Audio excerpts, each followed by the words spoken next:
Hello, everyone, and thank you for joining us for today's wild conversation with the Minnesota Justice Research Center. Katie Remington is here with us today.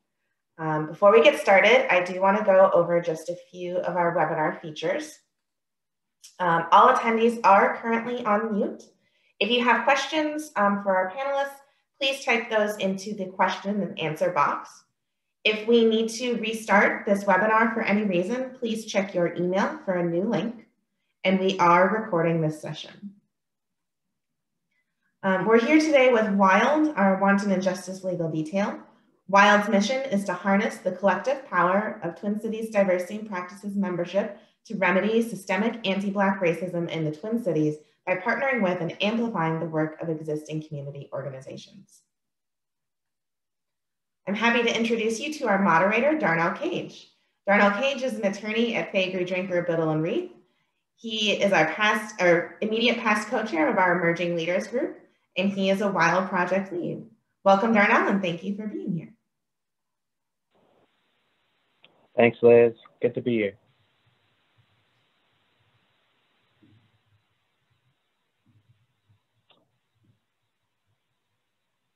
Shall we? And I am more than happy to introduce Katie Remington of the Minnesota Justice Research Center, who will be having a discussion with today. Hello, Katie. How's it going? Can you hear me? I can hear you. Can you hear me now? I can hear you great. Okay, splendid. It's good to see you again, Katie. I hope everything's going well, and it looks like Justin is able to join us as well. Hello, Justin. Hey, good afternoon, everyone. Good to see you, Darnell.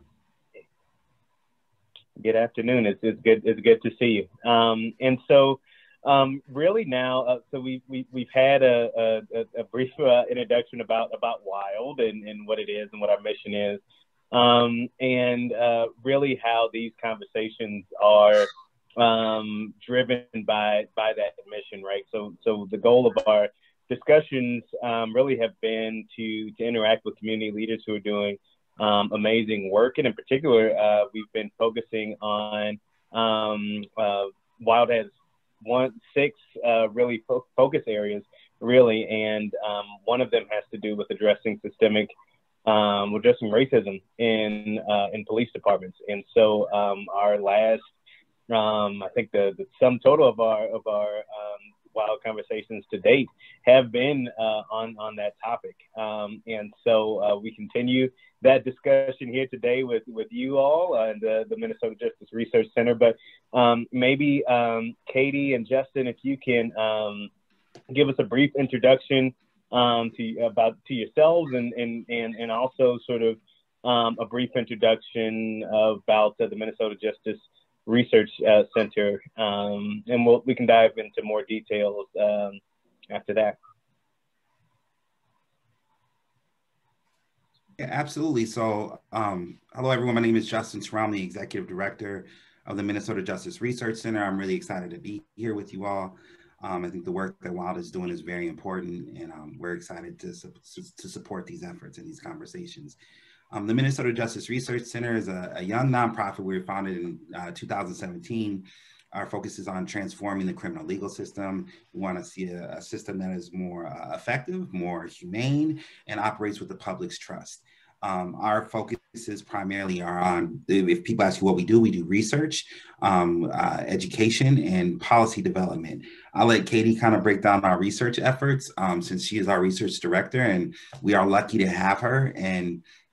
But on the education and policy development, we just believe that if you identify shared values as they relate to the criminal legal system, and you do the education, you put data behind those values, you can develop policies that then start to change the very foundations and landscape of the criminal legal system, and that is our goal. And we take an approach that is focused on building bridges between people who disagree, who have different lived experiences, and we want to see folks come together because we believe we have more shared self-interest than we tend to give ourselves credit for. And so Once again, I'm excited to be here with you all, and I'll have Katie introduce herself and talk about our amazing work. Justin, and thanks so much, Terrell, and all of you for joining us. I'm Katie Remington Cunningham, and as Justin mentioned, I'm the research director at the Minnesota Justice Research Center. And my own background is actually in education more broadly. So I bring sort of an educator perspective, and most of the work that I've done, in addition to my research, is working directly with young people, with system-involved youth in particular. And so working with young people and sort of keeping them at the center of our conversations and our work is really important for us. The research arm, so Justin talked about sort of the education and the policy work that we do. And the research kind of arm of our organization is obviously deeply intertwined with that. But essentially we sort of see our research work kind of in three parts. So we have our policy-focused research. We're going to talk a little bit about our report, I think, today on white supremacy in policing. And that's a great example of some of the policy-focused work that we've done. So really connecting to and trying to engage in spaces where policy conversations are happening and contribute evidence or sort of literature reviews, or in any way contribute sort of to the research to really move those conversations forward. We also have sort of partnership and evaluation work. So working with community organizations and community members to really sort of strengthen their direct service work through research and evaluation. And then our last kind of bucket of research work that I'm most excited about, that I think really makes us a unique organization, is our sort of what we call our community-led research. So the work that we do is not just engaging community, but it's really being generated from community. So the kinds of questions, the values that Justin mentioned, like these are starting with community in Minnesota. So that community is a really diverse group of folks. And so we think very deeply about how do we do research, both sort of as an end goal to learn, but also as a sort of liberatory and participatory process to sort of engage with community and actually make change. So that's kind of how we think about the research work at the Justice Research Center. Excellent. And so maybe let's talk more about the Minnesota Justice Research Center. Let's dive into maybe some of your approaches. I know you mentioned that really the genesis of a lot of the work that you do it starts with the community. It is the community, and you all aim to provide the research that the community is seeking for. And you've done a lot of reports in the past, right?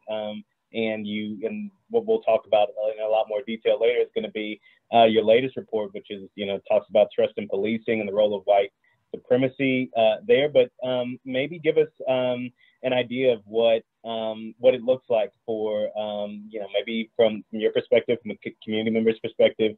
How does one engage with the Minnesota Justice Research Center, and what has been some of the outcomes? What's some of the work that you've done to date, and what maybe are some of the things that you're looking forward to? Absolutely, Katie, or should I say Dr. Cunningham? Should I? I'll take the lead on some of our past work, and then you can kind of talk about some of the projects we have moving right now.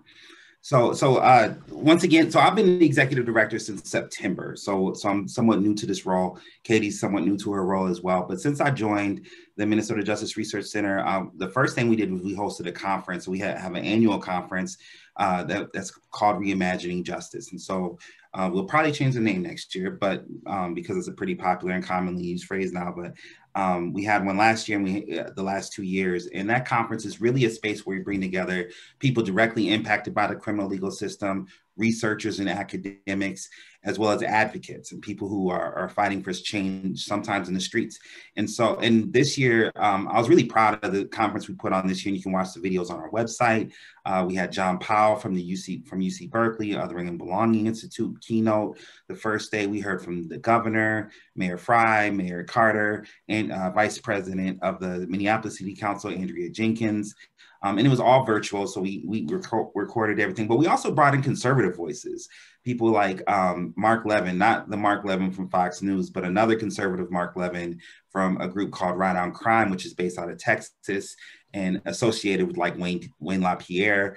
But they full-throatedly support criminal legal system reforms. And so we brought in conservative voices like Mitch Pearlstein and others to talk about the need to transform the system. So that's one primary way to engage with our organization, is to come to our conference, to watch the conversations that we've been hosting. Recently, we've done a series on our most recent report. But also, and Katie can talk a little more about this, like we take on volunteers, not a ton because we don't have a ton of capacity. We hire research assistants and students who want to dig into really interesting topics as it relates to the criminal legal system. And ultimately, you know, and Dr. Cunningham can talk about this, is that we're building this community, this research advisory board that is really about leading community-based research. So our expectation with some of the projects we have right now that are cooking, that we find ourselves in community, you know, once COVID is over, amongst crowds of people, diverse crowds of people, talking about these issues, learning together, building together, and actually learning how to take action together. Katie, you wanna put some more on the meat on the bone there?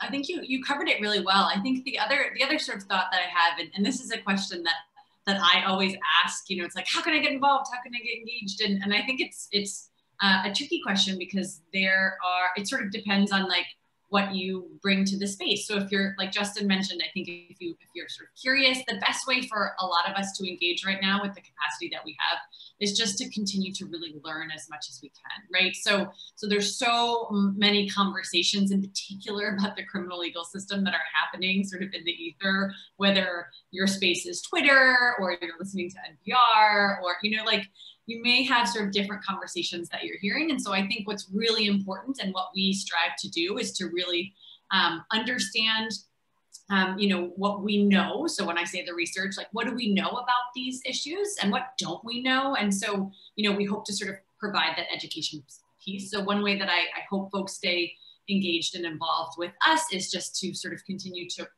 listen and learn, and reach out to us with questions and that kind of thing. And then the other piece, you know, we feel so I think terms are important to describe. A term like community, you know, is a really big, broad one. What do we mean by community? What do we mean by our values? Whose are? And we feel quite strongly about, in particular with our community-led research, that research and the questions and the conversations are starting with those closest to the problem. So we really start and focus our research work in particular on folks who have deep involvement with the criminal legal system, whether that's through incarceration, whether that's through, you know, whether they're survivors of crime or of violence, whether they maybe work in a system. So we really sort of start to try to figure out how to have conversations about the justice system more broadly, and transforming it by actually most deeply engaging those closest to the issues, but then also expanding our work more broadly to researchers, to other scholars engaged in this work. As Justin mentioned, we really like to do a lot of collaborative work with folks at the university, or students, anyone interested kind of engaging, and then more broadly sort of system level allies. So if you're a lawyer and you know a lot about the law and you're interested in supporting our work, maybe one way you could help us is sort of, if we've got a research project going on, we've got a question about how does this work? You know, maybe you work in particular with bail or something like that sort of expertise is also a way that we sort of build our network and our community more broadly. I would be remiss as a executive director if people ask how to get involved with us, and I didn't just clearly say, make a donation, support our work. Financially, you know, as a research nonprofit, it's very difficult to fund research. And so if anyone on this call would like to make a donation to support our work, it definitely pays off a lot to contribute to the work that we're doing. It's meaningful. We appreciate it. And we consider people as allies and somewhat like members who give us money. Like, we expect you to be connected and in relationship with us. That the research and the work we're doing reflects the values that folks have who support us. So. And so maybe we can talk about some of that work. So I know that you all have several reports that have been released, and maybe you can just briefly sort of share a bit about those, and what I want to dive into post sort of those, that description is really your latest report in trust in policing and the role of white supremacy. But maybe let's talk about a bit about sort of the work that you've done, including that at a high level, and then maybe some of the things that are on tap or on queue that folks could maybe get involved in, and then we'll start to unpack that report about the latest report after that. Justin, do you want to talk about past work? Yeah, so some of our past work that's really exciting is really more of this policy-focused research. So, for example, our fines and fees and driver's license suspensions in the state of Minnesota. Well, if you visit our website, you can see some of the data we've collected on that. And that data then has been used by coalition partners like the Second Chance Coalition and the Assets Building Coalition, who have been lobbying to pass a bill through the state legislature that would do away with fines and fees and driver's license suspensions. And it's getting a lot of momentum. Anna Odegaard is the lead advocate on that. And you can, on our website, there's a video called A Pound of Flesh, which is the name of a book by Dr. Alexis Harris, who presented with us and Anna to talk about the impact of monetary sanctions. So the idea that justice is connected to how much money you make, right? And so we not just like host the conversation and do the research, but we also work with the partners who are literally stalking the halls of the Capitol, building support from legislators to actually pass a bill. And right now, both of the bills on fines and fees and driver's license suspensions are making its way through the legislative process as they start to go into conference committee. And we expect those bills to pass this year. Now, anything can happen at the legislature. So, if you support these policies, make sure you call your legislator and make sure that they know that they have constituents who support these ideas. One thing we learned from that project, which is always interesting what you learn from these type of things, right? Is that the state was making the argument that, they make $3 million or something like that off of fines and fees and driver's license suspensions. And we know the impact of this, right? So if your license is suspended, you're on your way to work, you get pulled over. I mean, talk about getting pulled over in this week, right? And what that means. But, a lot of people get cased up with additional fines and additional fees that they can't pay. And then all of a sudden the license is suspended. So they either get caught driving dirty and then their car gets towed and all that stuff. And some of those practices have gone by the wayside. But, still it's a heavy burden for an individual to carry simply for not having their license up to date, right?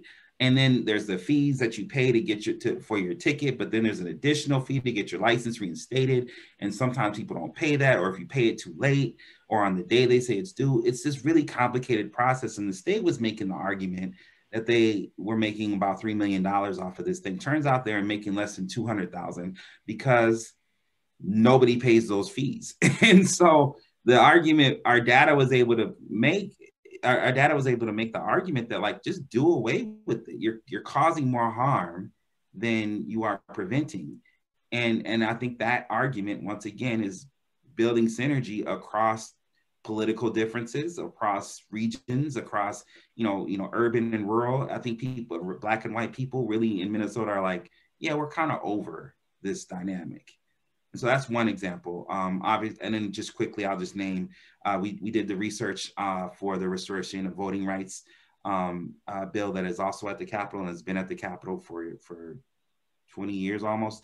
And then one thing we did this year on that bill is we actually, during the election cycle, were able to work with the ACLU to produce a list of, we did some research on court records to produce a list of people who have completed probation. So in Minnesota, you can't vote if you're on probation and living in community. Well, this year we worked with the ACLU to help them cut a list where they could contact eligible voters who are formerly on probation and were eligible to vote in the 2020 election. But the reality is a lot of people don't think they can ever vote again once they have a criminal record, right? And so through our research and being able to cut this list for the ACLU, they're able to contact voters who were formerly on probation and formerly disenfranchised, and we're able to encourage them to vote in this election cycle. We don't have the numbers yet on that project because the Secretary of State puts those numbers out in the spring. So we should be getting those numbers in the next month or so we can actually put a report together. But it's really powerful work, that our research is able to translate into real action. Yeah, and I'll just pick up on sort of in that vein. That was part of the impetus for the report that we're going to talk a little bit about in more depth on the role of white supremacy and trust in policing. And your question of sort of future work, I think, we think of our future work as sort of falling into those three buckets that I described at the beginning. So kind of in the policy space, we're continuing actually. So our former research director, Dr. Rob Stewart, who's now at Maryland, is continuing some really important work with Dr. Chris Eugen, who's at Minnesota, on sort of this broader question of monetary sanctions and fines and fees. So that work is moving forward in really important ways. We are engaged in continuing conversations too with folks like Anna Odegaard, the Minnesota Asset Building Coalition, about how to, in fact, I got an email from her this morning. There are conversations now about traffic stops. What data can you provide? And so we're sort of, a lot of our policy focused work is like, here's a conversation that's happening. Where can you find data to support it? So it's sort of on the ground and rapidly evolving. In our partnership space, we've got some really exciting work that we're doing with the city of St. Paul. So they're evaluating a program that's called Beyond Backgrounds in partnership with Housing Link and Drama Place to support individuals who are returning from a period of incarceration in accessing housing. So a lot of times barriers, the background itself can be a barrier to accessing housing in addition to other barriers. And so working actually directly with landlords to try to alleviate that as a barrier to housing. So we're working in partnership with them. We've got some exciting a really exciting project we're working on right now with Wilder Research, evaluating the state's response to the unrest following the killing of George Floyd last year. And so that's work that's happening really fast. We've been conducting some fascinating focus groups with community members and business owners, really to sort of understand perspectives. It's quite a time to conduct these focus groups as well with our current context. And so we're really trying, we're sort of supporting the kind of community piece of that research and really holding these conversations. And we plan to move that work forward as well. So there's a lot happening in our partnership space, and sort of that's always evolving. And then our community-led research, like this is something that we're thinking really strategically about. So right now it's very much sort of in the design phase, but we're doing a lot of really important design work with community members, with formerly incarcerated individuals in particular, to sort of really figure out how do we do this well, rather than just diving into this work and bringing some folks into a room and trying to have a conversation and running a research project. And so that is sort of, that's all kind of unfolding over the course of the next year, I would say, just to try to sort of figure out what does our research advisory board looks like? How do we actually connect with and engage in those smaller research projects? So definitely stay tuned for that work moving forward.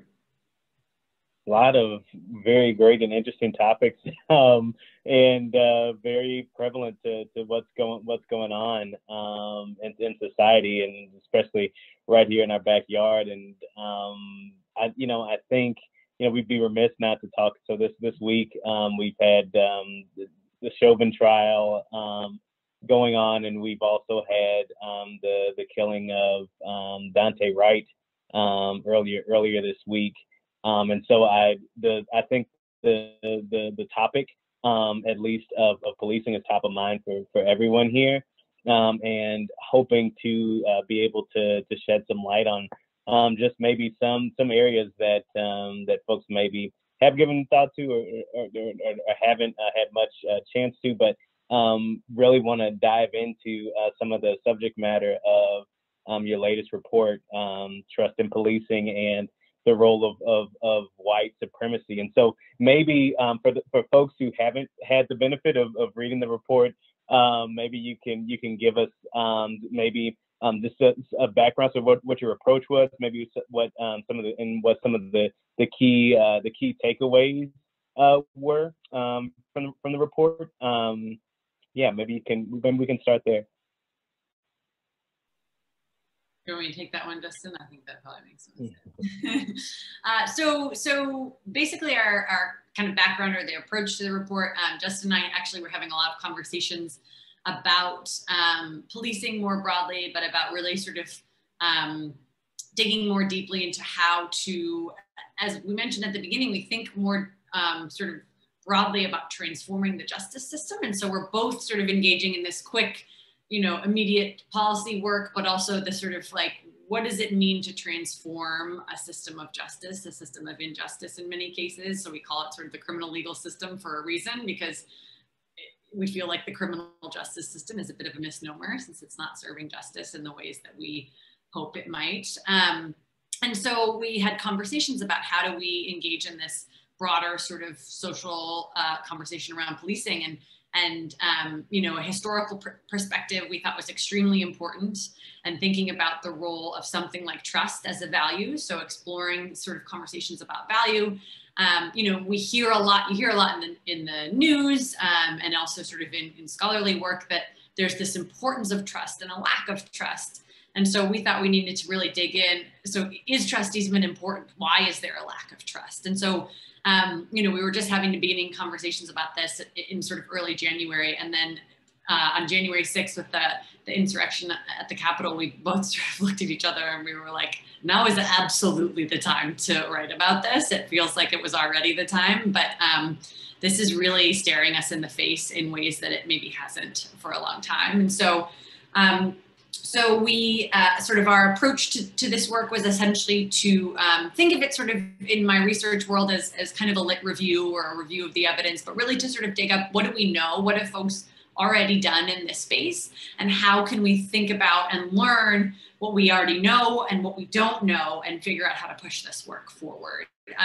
So we sort of, the way that our report kind of is organized is we first talk about this idea of trust. What does the data show about the sort of levels of trust that exists across different communities towards policing as a profession? And so we pull from the data, we present and pull the data there. And then we dig into this sort of bigger and broader question of white supremacy. And we spend a little bit of our report essentially noting that this is a huge topic, and this is not just something we can sort of fix with a policy, but it's something that we need to start understanding, defining, explaining, talking about really explicitly. So I think even sometimes we're sort of missing the point when we use terms like alt-right, or we try to sort of talk about like what are the names of organizations today, and I think what we really need to do is call it by its name, understand and connect to the historical legacy of white supremacy, the origination of policing. So we sort of, we dig into that a bit in the report, and then we pull back out and we talk about more contemporary examples. And what we find, what the data shows us really, is that, of course, the sort of role more broadly and the instantiation of white supremacy in policing is not new, but we find that it's becoming more really emboldened in many ways. So a lot of the examples that we sort of drew from both evidence and basically individuals sort of discovering or stories unfolding are becoming in many ways, in some ways to me, and this is my white woman perspective, like stunning that this can exist, and yet we're still not doing anything about it. And so for us, we sort of drew that evidence out, and then we ended the report with some recommendations, essentially sort of 4 main ones, and let's see if I can remember them. Most importantly, we talked about talking about it. So we need to bring this topic, we need to call it by its name, we need policymakers and the public and folks to actually engage in sort of grappling with our history and the foundations of policing and how they're connected to white supremacy. We need to conduct more research.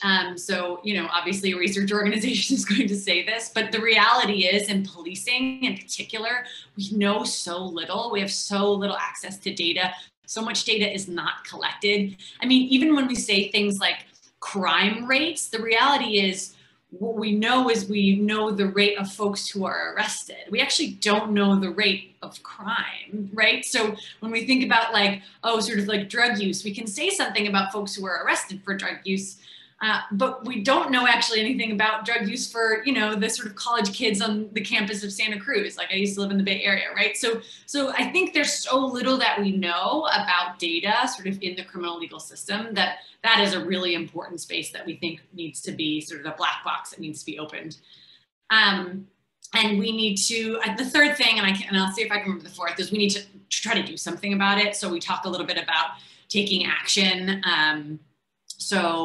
You know, that can look a lot of different ways, but a lot of times conversations start in theory and they stay high level and we don't actually give something a try. So if there's a policy that might actually address this, like why don't we bring it to the legislature? So Representative Frazier had a policy about white supremacist ideologies in policing here in Minnesota. This is the kind of thing we should do and we should support and move forward. And the fourth is, of course, then to evaluate what we do. So again, the researcher in me is we can't just try things, we must try them and determine whether or not they're working. You know, are they achieving the outcomes that we want? And I think we need to be willing to mess up. I think that's another sort of challenge of this kind of work is it's life and death work. It's really scary because for so many people, this is truly about their lives, being able to survive, to get into a car and drive to the store. And so we have to be bold and we have to try creative solutions. And then we have to make sure that we check ourselves and determine whether, you know, it's achieving the result that we want to do and be able to pivot in that space. So that's sort of, you know, we dig into all of those topics in the 20 pages in our report, but that's kind of the overview.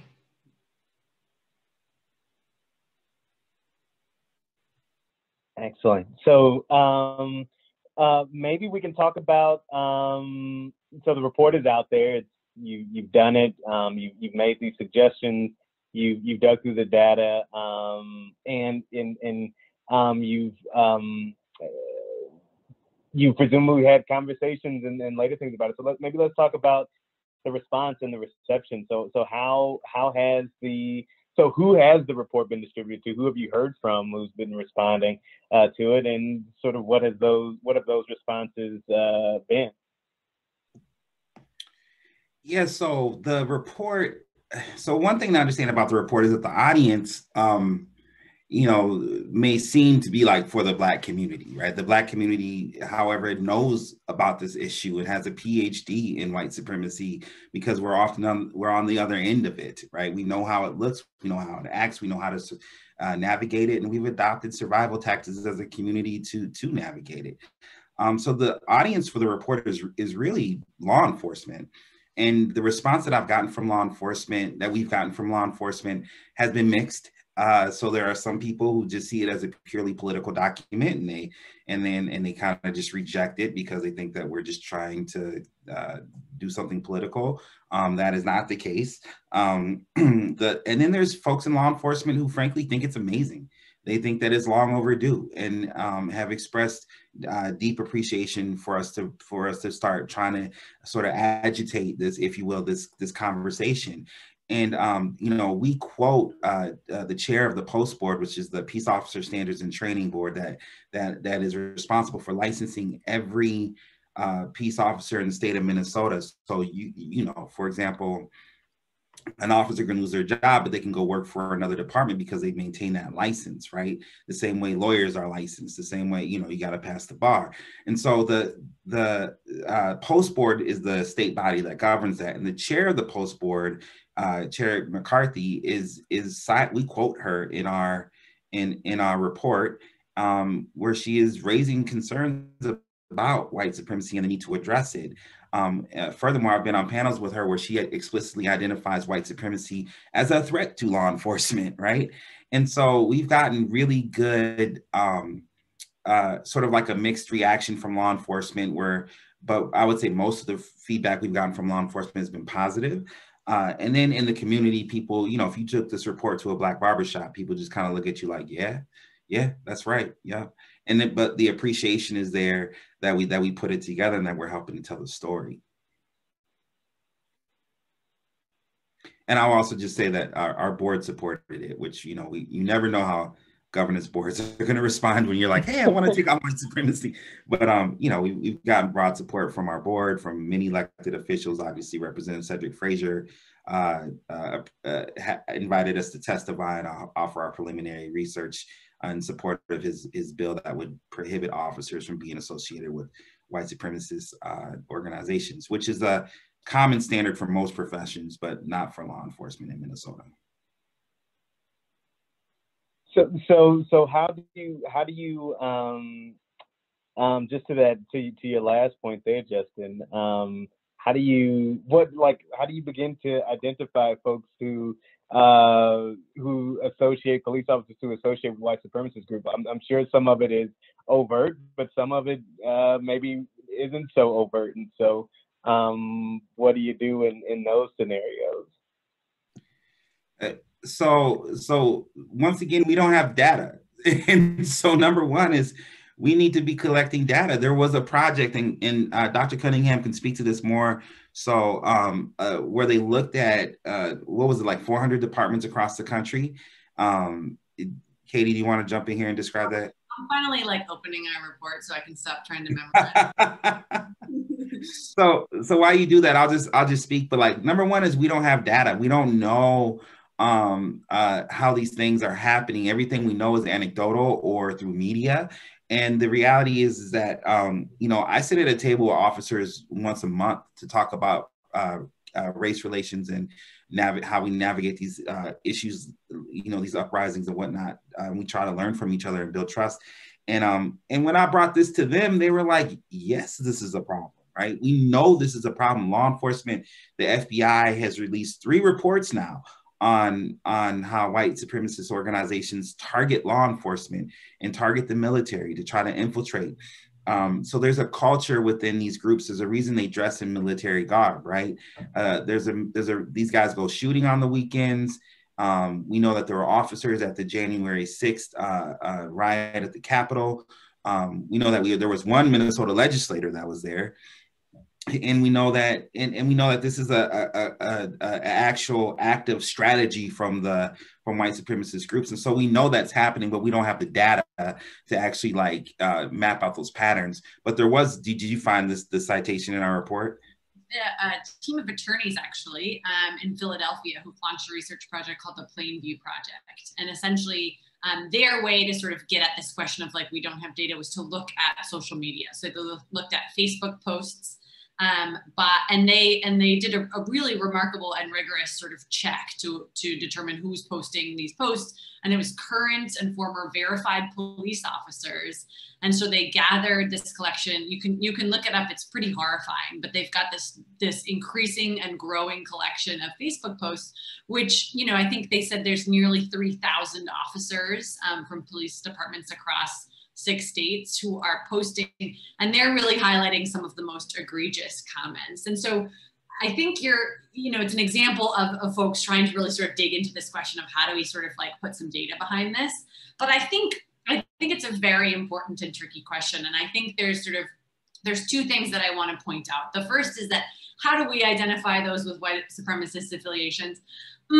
It's all of us. So we live in a society in which we are really being inculcated into these views. They may express themselves in really different ways, but I think there's sort of a challenge with trying to just sort of say, we've got to root out white supremacy, so we just got to root out those who are white supremacists. And the problem is this sort of that is a bigger cultural challenge. But I do think that sometimes that's too scary than to do anything about. So I do think that there are really egregious examples of folks engaging in behavior and expressing their ideologies that are overt and racist and horrifying. And at a minimum, we shouldn't allow that. So it's actually not that hard to find. We do background checks for folks with jobs. And so if Representative Frazier's bills go through, there are creative ways, and it probably has to happen at a local level, depending on jurisdiction, to figure out if we're going to hire this person, or if we've already hired this person, they've been on the force for 10 years, what is their association with or connection to or conversation with known white supremacist groups, or rather like what's their, expression of these kinds of beliefs and views and values. And there's really, it's not that hard to figure out, at least overtly. The covert question and the sort of more kind of insidious beliefs of someone who maybe projects themselves as a, oh, I love everybody or whatever, a colorblind, all these sort of other perspectives, but in reality, they sort of harbor deep biases and racist perspectives and views. I think it's certainly trickier. And again, it's going to take this deeper cultural work examining like what policing actually means and looks like. But I also think that I should say we don't have the data, but the FBI does. I mean, there is a lot of data out there that we don't have access to. They've written now several reports that are high level, large and very redacted reports about, I think they use the term ghost skins, about sort of covert operations to really infiltrate, as Justin mentioned, like infiltrate police departments by white supremacist groups. And they've got data on this, so much data that it's a significant concern, but we don't have access to that data as the public, and they're not actually doing anything about it. So I think that there's sort of like, there are several things that need to happen here in order to sort of answer your question. And it's not an obvious, easy way to just sort of say like, does this person, like, are they a white supremacist, kick them out of the police force? But I think that there are ways, there are action, there are steps we can do to sort of start this that also are symbolic, right? That show that we actually care about this. And as Justin said, there are so many members of law enforcement who do really care about this and want to take those steps because they really feel that those individuals in particular are harming their profession that they care deeply about. So it's a hard question, but I think that there are ways to begin to tackle it at the very least. So some of what I'm hearing is maybe one way that we can build trust is to start with some transparency, right?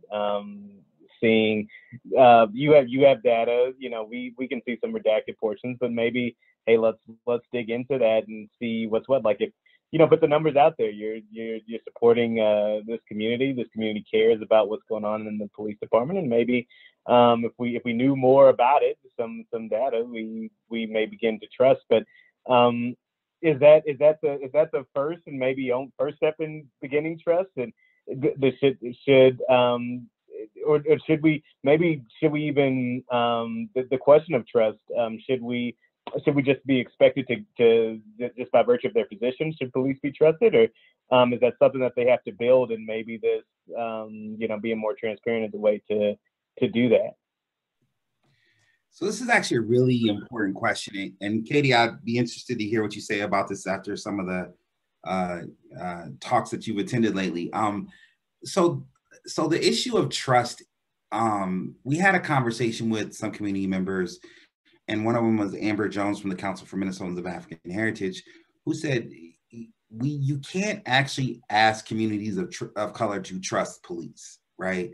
Like for communities of color, for immigrant communities, for women in certain circumstances, like to call the police is to take a risk, right? And their circumstances at the moment are so desperate that you have to do that equation. Is it worse for me to call and report the sexual assault and go through the drama and pain and trauma of that? Is it worse for me or for me to keep this to myself? Is it worse for me to call the police in a situation where they could show up and arrest me? I've literally had such situations with friends of mine where the police were called in a situation where their car windows were being smashed out. And they were like, hey, man, come pick me up. And I was like, why? The police are coming. He's like, man, if the police come, they're going to arrest me. And so, like, these are real things. Like these are real equations in real immigrant communities who may not be immigrants who may not be documented have to do this equation, this survival equation around, to engage with law enforcement or not. And to me, that's a complete failure of law enforcement, right? The number one principle of law enforcement should be to keep the people safe, public safety, right? And the reality is that people don't feel safe engaging with law enforcement. They do more harm than they do good in some situations. Look at the situation with George Floyd and Dante Wright. Like, how many different ways could those situations have gone? But they tend to go the way they always have, right? And I think that that builds a different kind of trust, where instead of trusting police to provide the service you want, you trust police to show up and to be a threat and a danger, and it's a risk. And that is, once again, is the failure of the system. And I don't think that we can build trust as the system currently is, because it's steeped in white supremacy, as its legacy in Minnesota specifically of being a state that is home to the largest mass execution in the country, where with the Lakota people at Fort Snelling, we have the history of the lynching in Duluth. And I'll come back to that in a moment. We have a history of sundown towns in Minnesota, where if you're Black and were caught after dark in certain towns around the state, like it was tight for you. And some of those towns still operate that way. And in all these examples, law enforcement is a factor. Coming back to Duluth, the woman who accused Clayton Jackson and McGee of sexually assaulting her, which resulted in the lynching of those 3 innocent Black men and the incarceration of another innocent Black man who was just issued a pardon, even though it's a posthumous post-mortem pardon, because obviously he's dead now. But the reality is that the nephew, the great nephew of the woman who made those claims against those men that got them killed and incarcerated, is the current police chief of Duluth. Like, we've never reckoned with this. We've been asked to look the other way. And so how can you trust a system of law enforcement that doesn't even have the courage or decency to say, by the way, sorry about that, you know? And in the middle of the uprising that we're having right now, and still sticking to their guns and not wanting to, that's a bad analogy, my apologies, but, you know, sticking to old ways of being and not taking advantage of this opportunity to reckon with their history. How do they expect to go forward unless they come clean and start to work with community and redesign who they are, so that we can actually enter into a genuine relationship? Until that happens, folks are gonna be in the streets. Yeah, I think Justin says it perfectly, which is this, and this is the way that I feel as well, is I don't think trust is ever possible with our current system. And so, you know, what it looks like to move forward from here is a super important conversation. How we think about, you know, whether it's sort of like reform is a challenging word, whether we think about abolishing and starting over, like all of these words, you know, carry weight. And I think it's important to continue to engage in these conversations. I think all these perspectives are super important. But I think ultimately, I don't think that in particular communities of color should ever be asked to trust our current system of law enforcement as it stands. But I do think trust is important. And so I think, and this is why I love, you know, the way that Justin leads our organization and the way that the Justice Research Center really tries to operate is sort of around these conversations about values, because we have to think about what matters if we're going to reimagine a system of justice. If we're going to reimagine what law enforcement looks like, we have to understand what our values might be. And I do think trust is an important value. Justin mentioned at the very end too, it's entering into a relationship with someone. And when you engage with someone, when you rely on someone to provide you with support or public safety, you have to have in some way a trusting relationship with that body or that entity or that individual, I believe. And so I think that building trust, keeping trust as an important sort of value is really critical. I'm also not sure it's the place to start.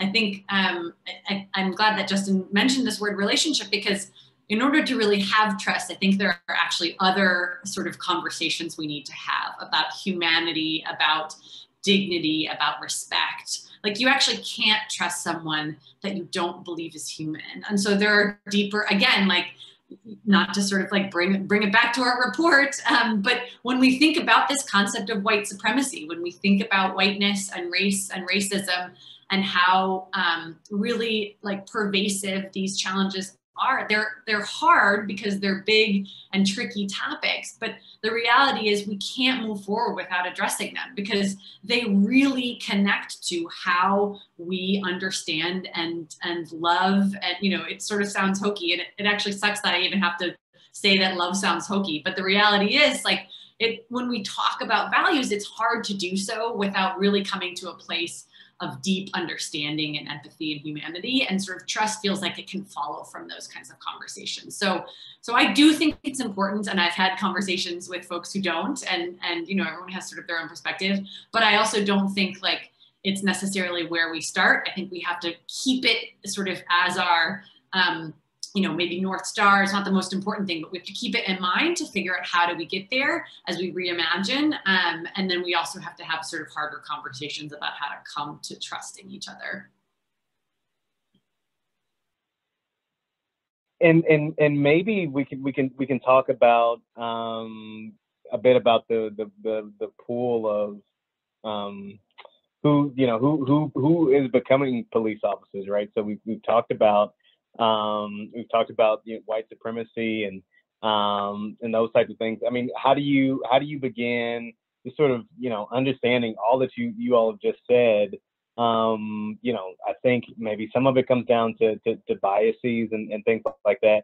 And, you know, maybe folks would say that maybe some of that is what led to the unfortunate killing of Dante Wright, is maybe some unconscious biases there that were reared themselves in an ugly way.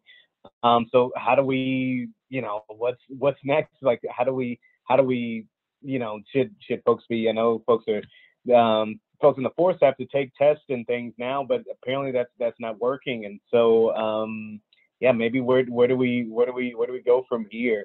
I understand that trust is a part of it, but maybe even an immediate next step. You know, it's a good question. I feel like there's two parts. It's sort of like the where do we go from here, and sort of like this dynamic of who are officers and their implicit bias and stuff. And so I'll start there. You know, I don't know what went through Kelly Potter's mind when she it's Kelly Potter, is that the former officer's name, right? Okay. I don't know what went through her mind when she shot Dante, right? It did not appear to me that she was acting on some white supremacist sort of like, I'm out to kill a black man today sort of mentality. The problem is, you know, and I say this a lot, but there's this African proverb that says, don't look where you landed or where you fell, but look where you slipped. And the reality is that law enforcement, it's a setup. We have a punitive criminal legal system in our country. And often officers just sort of like this warrior mentality, and others have, you know, talked about shifting into like a guardian mentality and whatnot. But if the mentality is like, I'm out looking for, you know, turning traffic stops into criminal investigations, right? When it's just a taillight or tabs or air freshener, right? Like that is the result of a punitive legal system that turns everything into an I'm out to get you. And that warrior is not even a warrior, he's a predator, right? And so what you see is these situations where officers are showing up like predators. And that's why this former officer Potter is in a situation where, you know, a simple mistake or muscle memory or bias or whatever it may be results in the death of a black man who I think the total of his warrants is like $300. And, you know, like this is ridiculous. That's the cost of a black life. And that's on the high end. George Floyd was $20, right? And I think that we have to really start looking at the setup. There's other types of justice. So there's punitive justice where you focus on punishing people who break the law, right? Well, there's restorative justice where you recognize harm and you try to repair that harm, right? What we try to focus on, and we're still new with this concept, is at the Minnesota Justice Research Center, is transformative justice. You know, I believe that like when harm happens in community, you know, on the other side of that harm in a process of repair, things should be different, right? Things should be better, right? We should work to make sure things are better on the other side of whatever the incident may be. And currently what we do is, you know, if you picture the justice scales, our current response in the punitive system is to cut off one of those scales and put it in a box somewhere. And we're not recognizing that by doing that, the scale of justice is broken now and is dysfunctional. And so I think that the officers are set up to have these kind of interactions. They're set up to have to make split-second decisions. They're set up to treat everything as a criminal investigation. And frankly, like it's amazing to me how traffic stops are like used to, like, you know, they're looking for drugs and warrants and all these things, right? But when your house gets robbed, they show up and give you a blue card and they're like, okay, call us if you hear anything, right? And it's just a failure on the system's response because it's just looking for the action. And that is not a warrior, that is not, you know, an officer, that is a predator type mentality. Like, where's the action at? To your second point about forgive me, I kind of got distracted. Where do we go? Where do we go from here? Yeah. So transitions theory, you know, is something that I learned years ago.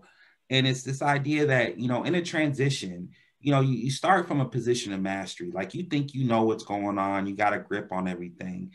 And then there's an incident or something that causes just straight chaos. Everything is tense and things are messy and sloppy and systems are being undone or reinforced in the fight to undo them.